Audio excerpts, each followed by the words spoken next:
everyone, Niev here, and today I am doing days, I believe, 17 through 21 of my deep dive into the Pacific Northwest Tarot.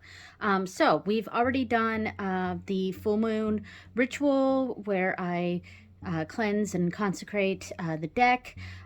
So I'm going to pull out my thing here to really go over what... All right, so... we cleansed and consecrated the deck and did our deck interview. So I believe I'll have a video up for the full moon ritual before this video. So for the full moon reading, and then a video for the deck interview spread. So for days 17 through 21, on day 17, I reordered the deck and did a quick walkthrough. And then shuffled throughout the day. So I'm not going to repeat that here. And then I did a slow walkthrough of the deck, kind of meditatively, and then shuffled throughout the day. Day 18 was a meditative spread, and I was going to share this spread on camera. However, the spread turned into something else, and it turned into something that I can't really share publicly. So it just became very personal. So what I can say is that I'll start off kind of reading how it started. So the meditative journey, which I did on January 20th. Oh, and before I get into this, I just wanted to say that my youngest is homesick from school. Hopefully not with the you-know-what. Gonna get her tested later. But so if you hear the TV in the other room, that's just, my daughter on the couch. So anyway, so I started off the meditation by breathing in to the count of 4, holding for a count of 4, then exhaling for a count of 4. And in my mind, I envisioned the number 12. And then I repeated that again, and then I saw the number 11. And that continued until I got to 0. And I believe, don't quote me, but I believe I got that particular meditative technique from the Psychic Witch book by Matt Warren. I'm not 100% sure though, so that may have came from Matt Warren's book. Anyway, so once I got to 0, I was at an altered state of consciousness, and I lit a purple candle and gazed at the flame, seeing the halo of light surrounding it. And then I started shuffling the deck, still focusing on drawing a card while staring at the halo of light. Now, at this point, when I pulled my first card, I immediately got the sense that this spread was kind of being taken over. This reading was being taken over by one of my deities. It was the card that I pulled, and the images of the card, plus something I thought about earlier, just came together that this reading was no longer about the Pacific Northwest Tarot, even though that's the deck that I was using, and it was now about the deity. This was definitely a deity that was trying to come through and chose that moment and said, hey, I want this to be about me and not about what you started this for. And the only reason I am not sharing that reading is because the final card that I drew, the what is the last thing you want to tell me sort of card, was the 4 of Pentacles, and I felt that this deity was saying this meditative journey needs to be kept to yourself, at least for right now. And so that's how I left it. So I'm not going to share that meditative journey. But what I am going to share is days 5, 6, and 7, and these were just my daily draws, or not 5, 6, and 7. 5, 6, and 7 of this week. It was days 19, 20, and 21. So these were just the only task for these days was to just pull a daily card for the morning and just see how that card reflected in the day. And some of it was actually a little difficult because it doesn't necessarily have to be something that is unusual for the day. for example, let me pull out the cards that I pulled.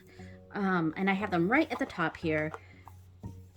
So on the, let me fix this here. On the first day, I pulled the Two of Cups. And so I was thinking, am I going to have some romantic time with my husband or something like that? Maybe, but no. I mean, did our normal, husband and wife casual flirting, but nothing beyond that. But the Two of Cups doesn't necessarily have to be a romantic thing.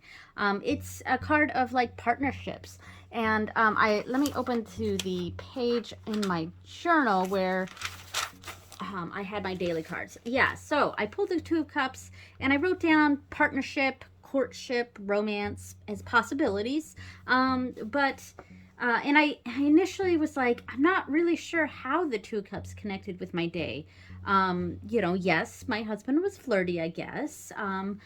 I did have, but I thought that maybe, how I could connect this is that my daughter helped me with the dishes.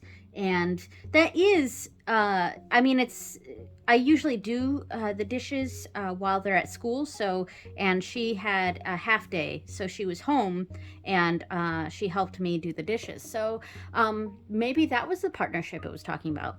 And so that's what I ended up writing down, was that neither of these things were really out of the ordinary, too much. But there was flirting with my husband, which was very nice, of course. And my daughter helped me with the dishes. So that's how I connected the Two of Cups with my day.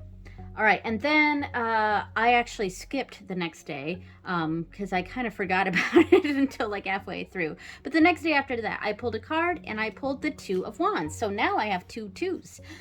All right, so I wrote down the Two of Wands, planning, contemplation, and potential. And I ended up doing a lot of the planning for and creating my next month in my planner. So the February stuff, because I pulled this on the 23rd of January. So I got the Two of Wands and I ended up spending that whole day creating the pages for February for my planner. So I actually felt that the Two of Wands was quite fitting. There was a lot of planning going on that day.